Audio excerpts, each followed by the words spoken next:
오버워치가 대중에게 공개되기 전인 2007년 월드 오브 워크래프트 포럼의 한 유저가 블리자드에서 차세대 MMORPG 게임을 개발할 직원을 비공개로 모집하고 있다는 글을 올리게 된다. 링크를 타고 간 결과 정말로 블리자드가 비공개로 새로운 MMORPG 게임 개발자를 모집하고 있다는 사실이 드러났고, 이렇게 타이탄 프로젝트가 세상에 공개되게 된다. 하지만 2013년 타이탄 프로젝트 개발이 지연되고 있다는 소식이 들려오게 되고, 2014년 9월 23일 타이탄 프로젝트가 공식적으로 개발이 취소되었다는 소식이 전달되게 된다. 기존의 타이탄을 개발하던 개발진들은 소규모 프로젝트 팀으로 이동되었는데, 이때의 핵심 개발진이 바로 제프 카플란이었다. 당시 블리자드의 CEO였던 마이크 모하임은 타이탄 프로젝트의 개발 취소 이유를 결과물이 만족스럽지 못했고 재미가 없었기 때문이라는 말을 덧붙이기도 했다. 기존 개발진들은 7년 동안 개발했던 타이탄 프로젝트를 취소한 후 MMORPG 게임이 아닌 1인칭 슈팅 게임으로 게임 개발을 다시 시작하게 된다. 그들은 FPS 게임인 팀 포트리스 클래식, 퀘이크, 팀 포트리스 2와 같은 게임에서 영감을 받았으며,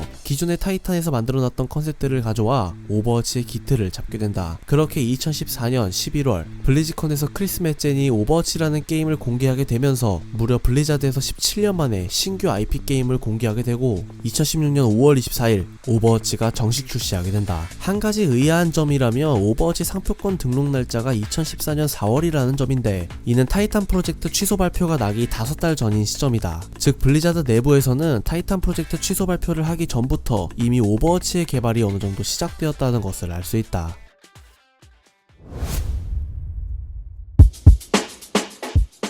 2014년 블리자드에서 오버워치 상표권을 등록했지만 2015년 블리자드에서 오버워치 상표권 등록이 거절되었다는 소식이 들려오게 된다. 이유는 바로 이미 동명의 오버워치라는 모바일 어플이 있었기 때문. 이 때문에 블리자드는 이미 오버워치라는 이름으로 공개한 신작의 게임명을 바꾸거나 상표권을 어떻게든 사와야 하는 상황이 발생하는데, 사실 이런 사례는 블리자드에서 처음 겪는 일은 아니었다. 블리자드가 이전에 공개했던 히어로즈 오브 더 스톰도 원래 블리자드 도타라는 이름으로 출시하려 했지만 벨브의 도타와 상표권 분쟁이 일어나 블리자드 올스타즈로 이름을 바꾸게 되었고, 출시 직전에 히어로즈 오브 더 스톰이라는 이름으로 한 번 더 바뀌어 출시하게 되었다. 하지만 이번에는 블리자드가 오버워치라는 이름이 마음에 들었는지 결국 미국 특허청으로부터 오버워치 상표권 획득을 성공하게 되고, 오버워치라는 이름으로 게임을 출시할 수 있게 되었다. 하지만 2017년도 오버워치는 또 하나의 상표권 분쟁에 휘말리게 된다. 오버워치 리그의 로고가 MLB 측의 로고와 비슷하다며 MLB 측에서 상표권 이의 제기를 한 것이다. 하지만 생각보다 상표권 소송은 제대로 진행되지 않았고, 결국 오버워치 리그의 로고는 오늘날까지 살아남게 되었다.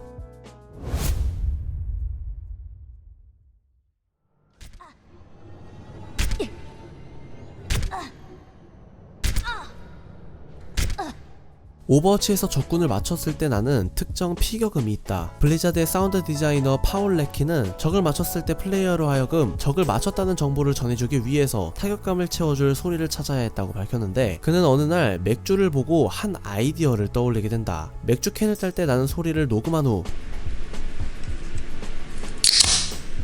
프로그램을 통해 약간의 수정을 거쳐 오버워치의 피격음을 만들게 되었고, 블리자드에서는 이 피격음을 힛핍이라고 부르게 된다. 추가로 헤드샷을 맞췄을 때 나는 사운드는 커피잔을 톡 쳐서 난 소리를 편집해서 만든 사운드이며, 피격음에 사용된 맥주는 테카테라는 멕시코 맥주였다고 한다. 위, 아래, 왼쪽 오른쪽 BA. 이 커맨드는 게이머들 사이에서 코나미 커맨드라는 이름으로 불려오고 있는데, 과거 코나미 게임들에 자주 사용되고 들어갔던 커맨드 키로 이 커맨드 키는 오버워치에도 몰래 사용되었다. 오버워치 공식 사이트에 들어가서 위, 아래, 왼쪽 오른쪽 BA 키를 입력을 하면 수많은 디바가 하늘에서 떨어지는 모습을 볼 수 있다. 그리고 이 코나미 커맨드는 오버워치 인게임에서도 언급이 되는데, 디바가 이 코나미 커맨드를 가끔 언급하기도 한다. Up, down, left, right, BA start!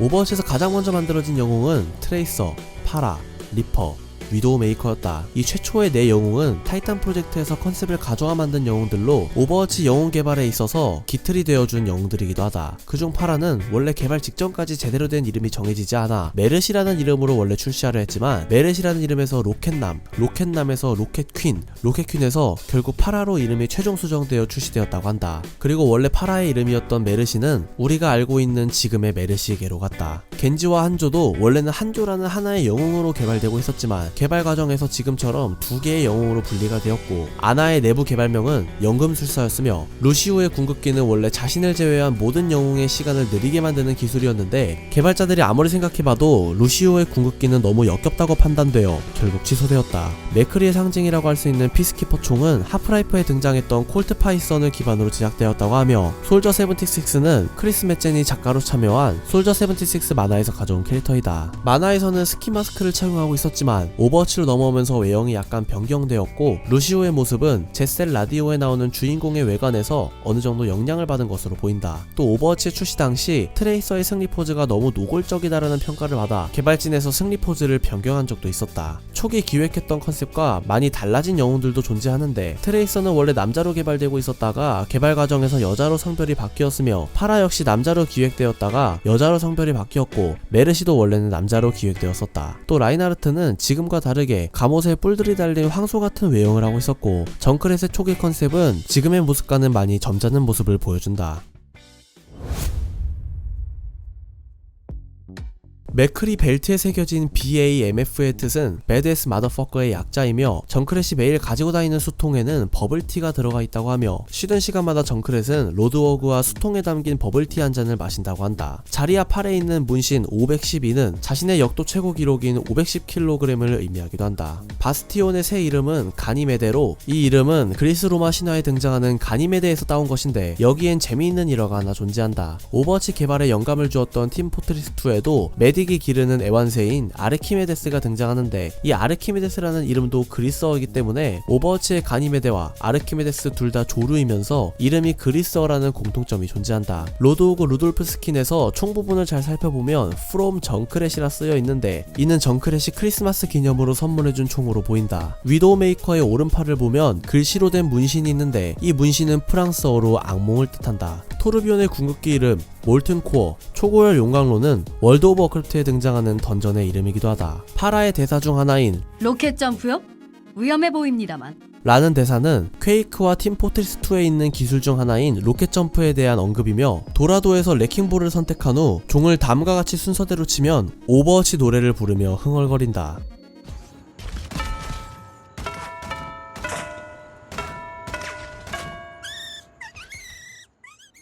오버워치 출시 초창기 제냐타의 체력은 150이었지만 2016년 7월 20일 체력이 200으로 늘어나게 되었는데, 메뉴에서 제냐타를 선택하고 F1 키를 눌러 기술 영상을 눌러보면 아직도 영상은 체력치가 바뀌기 전인 150의 체력에 머물러 있다. 그리고 오버워치는 다른 게임에 비해 의수와 의족이 정말 많이 등장하는 게임이기도 한데, 맥크리는 왼팔이 의수이며, 정크렛은 오른쪽 팔과 오른쪽 다리, 토르비온과 시메트라는 왼팔, 둠피스트는 오른팔이 의수이며, 겐지는 전신이 아예 사이보그화 되어 있다. 한때 루시오와 한조의 다리가 의족이냐 아니냐라는 논쟁이 많았는데, 블리자드 개발자 측에서 둘은 의족이 아닌 강화 외골격이라는 답변을 내놓아 결국 이 둘은 의족이 아니라는 것이 판명났다.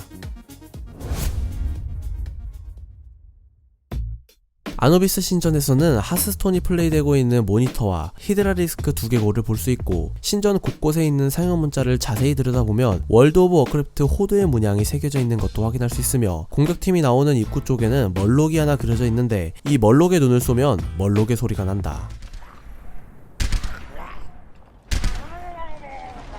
일리오스에서는 히오스에 등장하는 먹기가 그려진 미끼를 판매하고 있으며, 역시나 하스스톤이 플레이되고 있는 태블릿 역시 볼 수 있었다. 쓰레기촌에서는 로드오그가 사용하는 스킬인 숨돌리기가 어떻게 제조되었는지 알 수 있었으며, 트레일러에서 로드오그가 정크렛이 타고 나왔던 2인승 오토바이도 찾아볼 수 있었고, 이 오토바이는 공격하면 쉽게 부서진다. 또 공격팀 준비실에서 2개의 발판 트리거에 한 명씩 올라가면 숨겨진 방이 나오기도 하며, 정크렛 집 옆에 있는 차고에서는 영화 매드맥스에 등장하는 V8 인터셉터 차량 이스터에그로 등장한다. 아이덴발드에서는 박혀있는 검을 하나 발견할 수 있는데, 눈치챘겠지만 이는 다크소울에 나오는 화토풀에 대한 이스터에그이다. 할리우드 맵에서 자주 보이는 카메라에는 킬로그라는 문구가 쓰여져 있는데, 이는 월드 오브 워크래프트에서 흑마법사가 사용하는 기술 중 하나인 아이 오브 킬로그의 기술명에서 따온 이스터에그이다. 66번 국도 식당에 붙어져 있는 영수증에는 디아블로 시리즈에 등장하는 인물인 데커드 케인의 사인이 있으며, 사인 밑에 바코드를 스캔하면 데커드는 살아있다라는 문구가 나오게 된다. 또 애쉬 배경 이야기 영상에서는 제프 카플란이 몰래 카메오로 등장하기도 했다.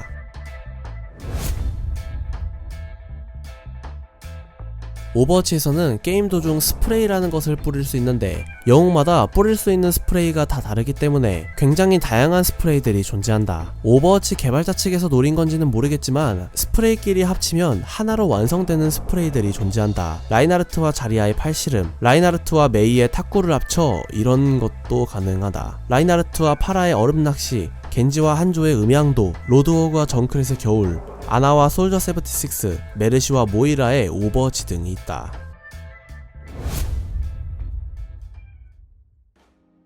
오버워치는 오픈 베타 당시 244개국 970만 명의 유저들이 플레이했고 총 4억 9천 분, 약 9380년이라는 플레이 타임을 누적했으며 900만 개의 화물이 유저들에 의해 옮겨지고 3760만 번의 경기가 완료되었으며 게임 중 2억 7천만 번 영웅들이 변경되고 570만 번의 석양이 졌다고 한다. 정식 출시 이후 오버워치는 3천만 명의 유저 수를 달성하게 되고 전세계 누적 매출 1조 1365억 원을 돌파하게 되며 액티비전 블리자드의 프랜차이즈 중 8번째로 매출 10억 달러를 달성한 프랜차이즈가 되었다. 오버워치는 정식 출시 이후 2016년 6월 17일 203주간 이어져 오던 리그 오브 레전드의 PC방 점유율 1위 자리를 탈환하기까지 했었다. 2017년 진행되었던 옴닉의 반란 때는 1억 4천번 이벤트가 플레이되기도 했으며 총 85억 4,600여 개의 옴닉이 파괴되었다고 한다. 출시된 지 2년이 된 2018년에는 4천만 명의 유저 수와 유저끼리 무려 38조 6,285억의 누적 데미지를 입혔다고 한다.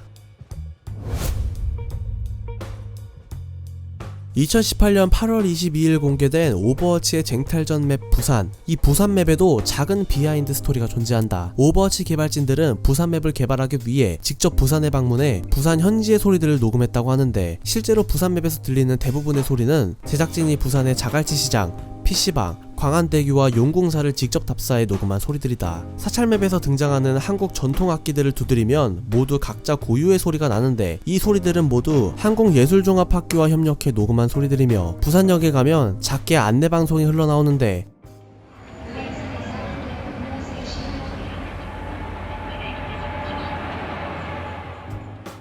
이 안내방송은 제작진들이 답사를 다니며 녹음한 지하철 안내방송이기도 하다.